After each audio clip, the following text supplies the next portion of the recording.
دریا کے کنارے کسی خوبصورت جنگل میں ایک کچھوا رہتا تھا۔ وہ ہر صبح سیر پر جاتا تھا اور ٹھنڈی ٹھنڈی تازی ہوا کا لطف اٹھاتا تھا۔ سیر کے دوران اسے اکثر اس کا شرارتی اور نٹکھٹ دوست خرگوش مل جاتا تھا۔ خرگوش کو تیز دوڑنے اور چھلانگیں لگانے کا بڑا شوق تھا۔ کچھوے کی ہلکی رفتار دیکھ کر خرگوش اس کا مذاق اڑاتا تھا۔ تم کتنا آہستہ چلتے ہو، مجھے دیکھو میں کتنا تیز دوڑ سکتا ہوں۔ کچھوا خرگوش کی ان باتوں کا جواب نہیں دیتا تھا۔ ایک دن جب خرگوش نے کچھوے کو بہت تنگ کیا تو کچھوے نے کہا، بھائی خرگوش، غرور کرنا اچھی بات نہیں، اگر ہم دوڑ لگائیں تو کیا پتا میں تمہیں ہرا دوں۔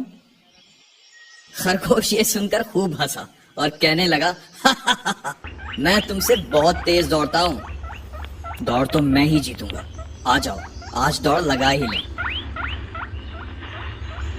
ہار جیت کا فیصلہ کرنے کے لیے دونوں نے اپنے دوست چوہے میاں کو بلایا۔ چوہے نے کہا، جو پہلے دریا تک پہنچا وہ جیت جائے گا۔ چلو جی، اب دوڑ شروع ہوئی۔ 1 2 3۔ خرگوش بہت جلد تیز دوڑتا ہوا آگے نکل گیا۔ کچھوا اپنی ہلکی رفتار میں چلتا رہا۔ خرگوش جب کافی آگے نکل گیا تو اس نے سوچا، دوڑ تو میں نے ہی جیتنی ہے، کیوں نہ کچھ دیر آرام کر لیا جائے۔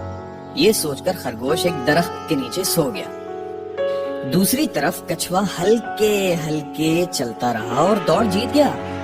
خوب تالیوں اور سیٹیوں کے شور میں کچھوے کا استقبال کیا گیا، جس سے خرگوش کی آنکھ کھل گئی۔ خرگوش جلدی سے بھاگتا ہوا دریا کے کنارے پہنچا، مگر دیر ہو چکی تھی۔ کچھوا دوڑ جیت کر چوہے میاں سے انعام وصول کر رہا تھا۔